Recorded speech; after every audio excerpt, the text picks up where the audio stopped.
আসসালামু আলাইকুম, কেমন আছেন সবাই? চলুন তাহলে আজকের কাহিনী শুরু করা যাক। কাহিনীর শুরুতে আমরা মন্ত্রী এবং গুন্ডাদের দেখি, যারা বাসুর বাড়িতে আসে। বাসু মন্ত্রীর ছেলের বিরুদ্ধে পুলিশে কমপ্লেন করেছিল, কিন্তু তখন বাসু বাড়িতে ছিল না। ওই গুন্ডারা বাসুর মা বাবাকে হুমকি দেয় এবং মামলা তুলে নেওয়ার জন্য বলে। গুন্ডাদের চলে যাওয়ার পর বাসুর মা তার ছেলের বন্ধুদের ফোন করেন। বাসুর বন্ধু অরবিন্দ, সিধু এবং চার্লস পুরো শহর জুড়ে বাসুকে খুঁজতে থাকে। তার ফোনেও পাওয়া যাচ্ছে না। সবাই চিন্তিত ছিল, কিন্তু এই সব কিছুর মধ্যে বাসু একটি কফি শপে বসে আরামে কফি পান করছিল। কফি শেষ করে বাসু চেন্নাই ফিরে যাওয়ার সময় একটি ট্রাক তার গাড়িকে ধাক্কা দেয়। বাসুর মারাত্মক দুর্ঘটনা ঘটে। ছবির নাম মিস ইউ। এটি একটি ভালোবাসার গল্প। এই ছবিটি আমাজন প্রাইম ভিডিওতে দেখতে পাওয়া যাবে। বাসুর দুর্ঘটনার খবর পুলিশের মাধ্যমে তার পরিবারের কাছে পৌঁছায়। হাসপাতালে নিয়ে গিয়ে তার চিকিৎসা শুরু হয়। কিছুদিন পর বাসুর জ্ঞান ফেরে। তখন ডাক্তার তাকে নানা প্রশ্ন করেন, সে শেষ কোন সিনেমা দেখেছে, তার ফোন নম্বর কি ইত্যাদি। বাসু ঠিকমতো সব প্রশ্নের উত্তর দেয়, কিন্তু যখন তার স্ত্রীর নাম জানতে চাওয়া হয়, সে বলে আমি তো এখনো বিয়েই করিনি। মিনিস্টারও বাসুকে হাসপাতালে দেখতে আসে এবং বাসুর মা বাবাকে হুমকি দেয়, ভালো হবে যদি এই ঘটনাগুলো আর কখনো বাসুর মনে না আসে। কিছু মাস পেরিয়ে যায়। বাসু ধীরে ধীরে সুস্থ হয়ে ওঠে। চেন্নাইতে ভালো না লাগায় সে বেড়াতে যাওয়ার জন্য বের হয়ে পড়ে। একদিন স্টেশনে বাসু ববি নামে একজন মানুষের সঙ্গে পরিচিত হয়। সে তার সাথে কথা বলে এবং জানতে পারে ববির ব্রেকআপের কাহিনী।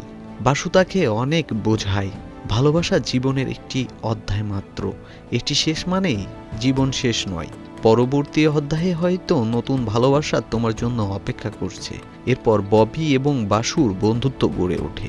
ববি বেঙ্গালুরের একজন কফি শপের মালিক। সে বাসুকে তার বাড়িতে নিয়ে যায়। সেখানে বাসু ববির কফি শপে কাজ করতে শুরু করে। একদিন সোসাইটির মিটিংয়ে তারা অংশ নেয়। মিটিংয়ে সোসাইটির সেক্রেটারি রক্ষণাবেক্ষণ ফি বাড়ানোর কথা বলে। এদিকে সোসাইটির এক বাচ্চার পোষা কুকুর রাখতে সমস্যা তোলা হয়। সেক্রেটারি বলে কুকুরকে সোসাইটিতে রাখা যাবে না। তখন শুভলক্ষ্মী নামের একটি মেয়ে দাঁড়িয়ে পশু অধিকার নিয়ে কথা বলে এবং সেক্রেটারির কথা আটকে দেয়। শুভলক্ষ্মীর সাহস দেখে বাসু মুগ্ধ হয়। এরপরে সে শুভলক্ষ্মীর কাছাকাছি যাওয়ার চেষ্টা করে, কিন্তু প্রতিবার শুভলক্ষ্মী তাকে এড়িয়ে চলে।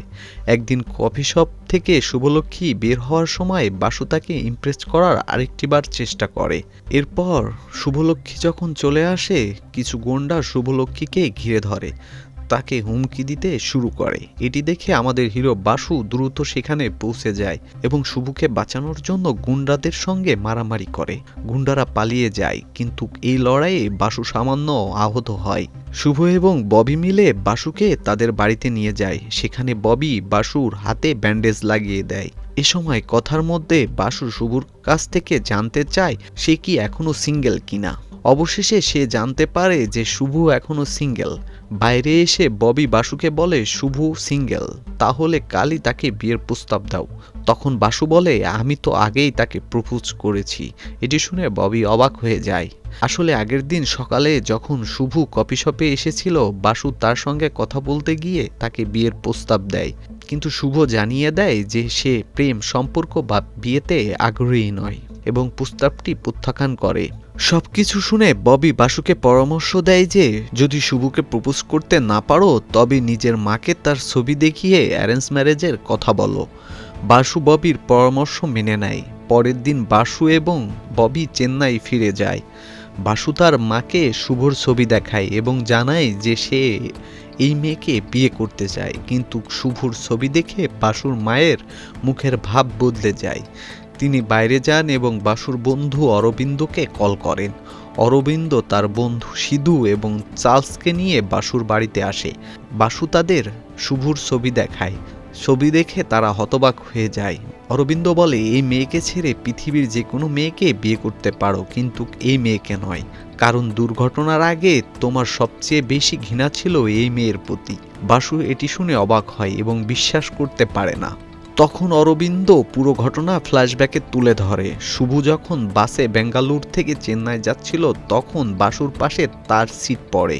শুভ তাকে তার সিট বদলানোর কথা বলে, কিন্তু বাসু তার সিট ছাড়তে রাজি হয় না। এর ফলে শুভকে অন্য সিটে বসতে হয়। পুরো যাত্রায় শুভ তার বন্ধুদের সঙ্গে ফোনে বাসুর সমালোচনা করে।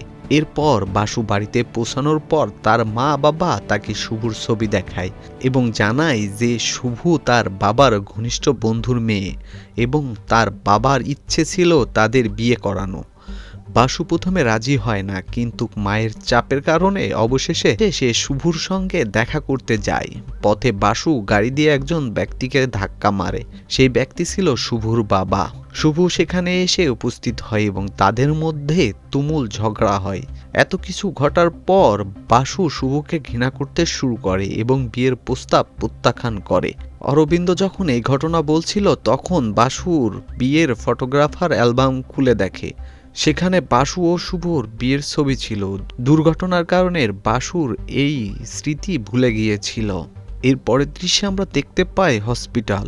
ডক্টর বলছে শুভর বাবার ব্রেন টিউমার। এই কথা শুনে সবাই অনেক আপসেট হয়ে যায়। ওষুধের জন্য ব্যথা কিছুটা কমে যাবে, কিন্তু অপারেশন না করলে কাজ হবে না।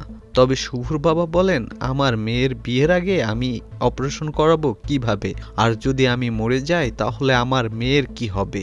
আগে তার বিয়ে হবে, তারপর অপারেশন করাবো। এরপরে সবাই ভাবনায় পড়ে যায়। বাসুর বাবা তার বন্ধুর পরিস্থিতি দেখে মায়া করে। তাকে কথা দেন, তোর মেয়ের বিয়ে আমি আমার ছেলে বাসুর সঙ্গেই করাবো। বাসুর বাবার প্রতিশ্রুতির কারণে বাসুর আর কোনো কিছু করার থাকে না। সে বিয়েতে রাজি হয়। বেশ জাঁকজমকভাবেই বাসুর সঙ্গে শুভর বিয়ে হয়ে যায়।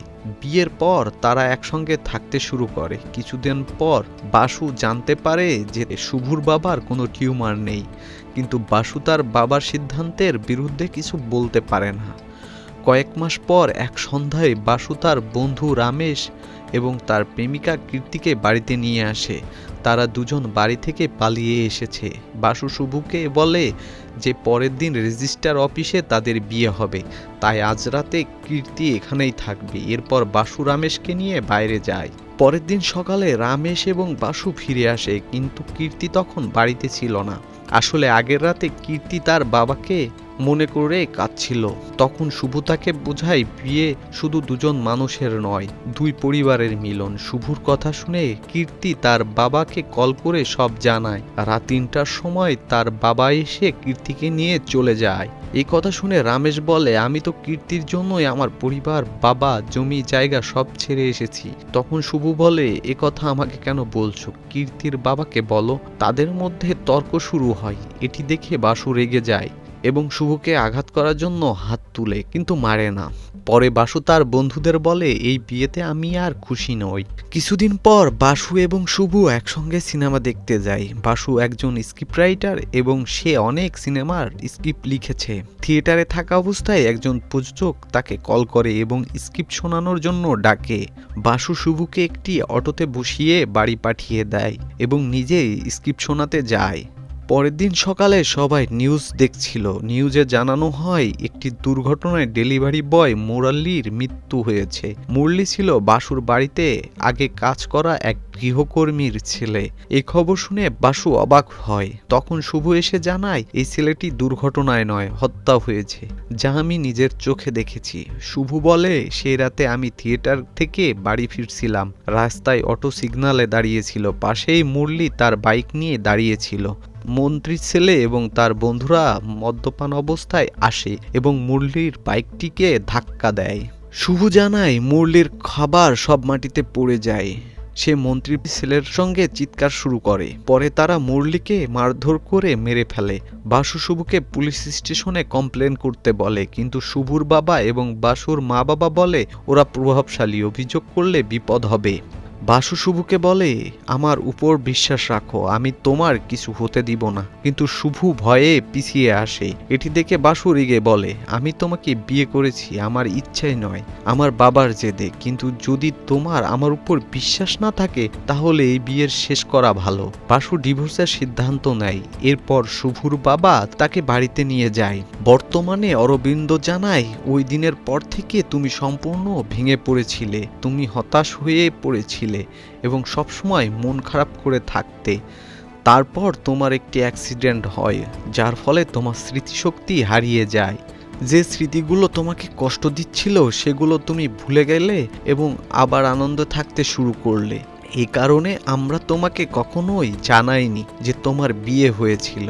কিন্তু আমরা কখনো ভাবিনি পৃথিবীর এত মেয়ের মধ্যে তুমি আবার শুভুকেই পছন্দ করবে এবং তাকে ভালোবেসে ফেলবে। বাসু সব শুনে তার বন্ধু ববির সঙ্গে বেঙ্গালুরু ফিরে আসে। এখন সে শুভুকে ভালোবাসে। সে প্রায় শুভুকে দেখতে থাকে। তখন ববি তাকে বলে, তুমি শুভুর সঙ্গে কথা বলো, তাকে জানাও যে তোমার সব স্মৃতি হারিয়ে গিয়েছে, নতুনভাবে সব শুরু করতে চাও। বাসু শুভুর কাছে গিয়ে, অ্যাক্সিডেন্টের কারণে আমি সব ভুলে গিয়েছিলাম, জানতাম না যে তুমি আমার প্রাক্তন স্ত্রী, আমি আবার তোমার সঙ্গে নতুন করে শুরু করতে চাই। কিন্তু শুভু বলে, যদি তোমার সব মনে থাকতো তুমি আমাকে কখনোই প্রপোজ করতে না, তুমি ভুলে গিয়েছো, তাই তোমার জন্য নতুন করে শুরু করা সহজ। কিন্তু আমি কিছুই ভুলিনি। সে আবার বাসুকে প্রত্যাখ্যান করে। বাসুর মন ভেঙে যায়। সে ববির কাছে ফিরে যায়। পরের দিন সকালে শুভুর বন্ধু সাহানা বাসুর সঙ্গে দেখা করতে আসে। সে বলে, তোমার আর শুভুর বিষয়টি তোমাদের ব্যক্তিগত ব্যাপার, আমি এখানে শুভুর জন্য আসিনি, বরং তোমাকে বলতে এসেছি যে তোমার করা একটি কেসের কারণে আজ শুভ বিপদে রয়েছে। বাসু কিছুই বুঝতে পারে না। তখন সাহানা তাকে সেই সত্য ঘটনাটা আবার বলে, যা তার মা এবং অরবিন্দরা লুকিয়ে রেখেছিল তার কাছ থেকে। সাহানা জানায়, শুভ মুরালির খুনিদের দেখেছিল কিন্তু সাক্ষী দিতে অস্বীকার করেছিল। তখন শুভ যা বলেছিল সেই তথ্যের উপর ভিত্তি করে বাসু পুলিশের কাছে যায় এবং নিজেকে চাক্ষুষ সাক্ষী হিসেবে উল্লেখ করে। বাসু মিনিস্টারের ছেলেকে ফাঁসানোর জন্য এফআইআর করতে চায়, পুলিশ তা অস্বীকার করে। এরপর বাসু ম্যাজিস্ট্রেটের কাছে যায় এবং সব বলে। ম্যাজিস্ট্রেটের আদেশে পুলিশ রিপোর্ট নিতে বাধ্য হয়, কিন্তু পুলিশ মন্ত্রীর কাছে গিয়ে সব কিছু জানিয়ে দেয়। মন্ত্রী বাসুকে ফোন করে হুমকি দেয় এবং মামলা তুলে নিতে বলে, তবে বাসু স্পষ্টভাবে অস্বীকার করে। তারপর সাহানা বাসুকে বলে যে তোমার অ্যাক্সিডেন্ট হয়নি, বরং মন্ত্রী তোমাকে হত্যা করার চেষ্টা করেছিল। তোমার অ্যাক্সিডেন্টের পর শুভও তোমাকে দেখতে হাসপাতালে এসেছিল, তুমি তখন অচেতন ছিলে। তোমার অবস্থা দেখে শুভর মনে হয়েছিল, যখন তুমি একজন কাজের মহিলার ছেলের জন্য এত কিছু করতে পারো, তখন নিজের স্ত্রীকে বাঁচানোর জন্য তুমি কত কিছু করতে পারো। তারপর সে তোমার মামলাটি লড়ার সিদ্ধান্ত নেয়। মন্ত্রী নিজের ক্ষমতা ব্যবহার করে নিজের ছেলেকে রক্ষা করছিল, তাই শুভ মামলাটি বেঙ্গালুরু স্থানান্তরিত করে। আগামীকাল মামলার চূড়ান্ত শুনানি, তুমি ঠিক করো তোমার কি করা উচিত। পরের দিন শুভ সমস্ত প্রমাণ নিয়ে আদালতে যাচ্ছিল, কিন্তু পথের মধ্যে মন্ত্রী তার গোন্ডাদের নিয়ে তাকে থামায়। মন্ত্রী তাকে শেষবারের মতো মামলা তুলে নেয়ার জন্য বলে, কিন্তু শুভ রাজি হয় না। তখন মন্ত্রী তার লোকদের বলে, এই মেয়েটিকে শেষ করে দাও এবং নিজে আদালতে চলে যায়। এদিকে মন্ত্রীর গুন্ডারা শুভকে হত্যার চেষ্টা করছিল। তখন আবার আমাদের হিরো এসে সেখানে উপস্থিত হয়, গুন্ডাদের মারে এবং শুভর জীবন রক্ষা করে এবং তাকে আদালতে পাঠায়। আদালতে শুভ অ্যাক্সিডেন্টের সিসিটিভি ফুটেজ জমা দেয়, যা পুলিশ লুকানোর চেষ্টা করেছিল। ফুটেজ দেখে পুরো বিষয়টি পরিষ্কার হয়ে যায়।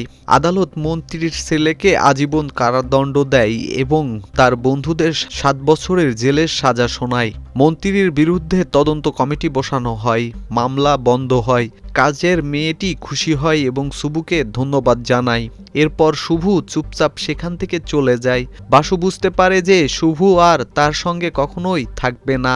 বাসু সবকিছু ছেড়ে চেন্নাই ফিরে যায়। কয়েকদিন পর বাসু আবার সেই প্রযোজকের ফোন পায়। প্রযোজক বলে, তুমি যে লাভ স্টোরি শুনিয়েছিলে সুপারস্টার বিজয় সেই ছবিতে অভিনয় করতে রাজি হয়েছে। একবার তোমার কাছ থেকে ন্যারেশন নিতে চাই। কিন্তু বাসুর মনে নেই সে কোন গল্প শুনিয়েছিল। সে তার বন্ধুদের সঙ্গে পুরো বাড়ি জুড়ে স্ক্রিপ্ট খুঁজতে থাকে, কিন্তু স্ক্রিপ্ট পাওয়া যায় না। তখন অরবিন্দু শুভুকে ফোন করে।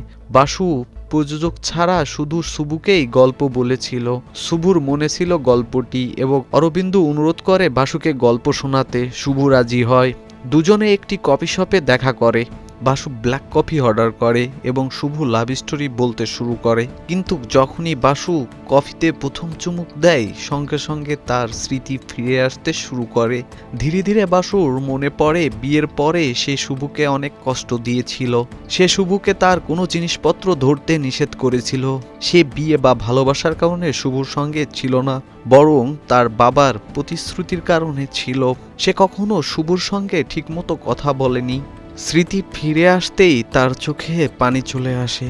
সে বুঝতে পারে শুভুকে সে অনেক টর্চার করেছে। সে শুভুর সামনে হাঁটু গেড়ে বসে ক্ষমা চায়। বাসু শুভুকে বলে, সেদিনও আমি আমার পুরো পরিবারকে বলেছিলাম আমাকে বিশ্বাস করো, আমার সঙ্গে চলো। তখন তুমি আমার সঙ্গে আসনি। আজ আবার বলছি আমাকে বিশ্বাস করো, আমার সঙ্গে চলো। জীবন আমাদের আবার সুযোগ দিয়েছে, কিন্তু যদি তুমি আমাকে না চাও তাহলে শুধু একটা কারণ বলে দাও। তখন শুভু তাকে বলে, আমি তো কখনো বলিনি যে আমি তোমাকে চাই না। তারপর সে কাঁদতে কাঁদতে বাসুকে জড়িয়ে ধরে এবং এখানেই সিনেমাটি শেষ হয়। এই লাভ স্টোরি আপনার কেমন লাগলো কমেন্টে জানাবেন। ভিডিওটি লাইক করবেন, শেয়ার করবেন এবং চ্যানেলটি সাবস্ক্রাইব করবেন। শীঘ্রই আবার দেখা হবে নতুন একটি ভিডিও নিয়ে।